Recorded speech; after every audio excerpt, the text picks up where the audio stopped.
కానీ నిన్న కూడా బహుశా మీకు చెప్పుంటాను, ఎప్పుడైనా ఎన్టీ రామారావు గారు ఆయన ఒక్కరుగా ఈ పార్టీ పెడితే ఫ్లాప్ అయిపోతుండే. ఆయన తోడు ఆయన ఫ్యాన్ క్లబ్ వాళ్ళ అసోసియేషన్స్ అందరూ ఉన్నారు చాలామంది. వాళ్ళు బేసిక్ బిల్డింగ్ బ్లాక్ టీడీపీది. దాని తర్వాత నెక్స్ట్ లెవెల్లో చంద్రబాబు నాయుడు లాంటి వాళ్ళని తీసుకున్నారు. వాళ్ళు బ్యాక్ రూమ్ బాయ్స్, వాళ్ళు మొత్తం చక్రం వాళ్ళే తిప్పారు వెనక నుంచి. ఎన్టీ రామారావు గారు ఆయన రథంలో తిరుగుతుంటారు, ఆయన క్యాంపెయిన్ చేశారు, కానీ బ్యాక్ రూమ్ మేనేజ్ చేయడానికి మనుషులు ఉన్నారు. విజయ్ దగ్గర ఒకరే లీడర్ ఉన్నారు, సెంగోటి అని. ఆ టైంలో ఆయన ఏఐడిఎంకేనే వచ్చింది, కానీ ఆయనకు అంత ఎక్స్పీరియన్స్ లేకుండా. ఆయన కూడా ఉందనుకోండి, కానీ మొత్తం పార్టీ మేనేజ్ చేయాలంటే.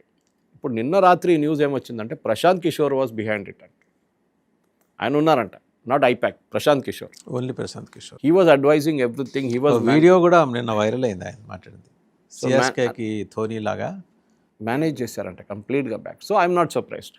కానీ విజయ్కి ఎక్కడి నుంచి వచ్చిందంటే, ఒకటి నేను చెప్పాను చూడండి, యంగ్స్టర్స్, మహిళలు, వీరిద్దరు ఓటేశారు చాలా మటుకు. ఎస్పెషలీ ఒక 30-35% ఓట్స్ వచ్చింది అంతా యంగ్స్టర్స్ దగ్గర నుంచి. ఎస్పెషలీ లాస్ట్ 5 సంవత్సరాల్లో 18+ క్రాస్ చేసిన వాళ్ళు, వాళ్ళకి ద్రవిడియన్ మెంటాలిటీ లేదు ఎక్కువ. అక్కడే Annamalai would have been a great thing.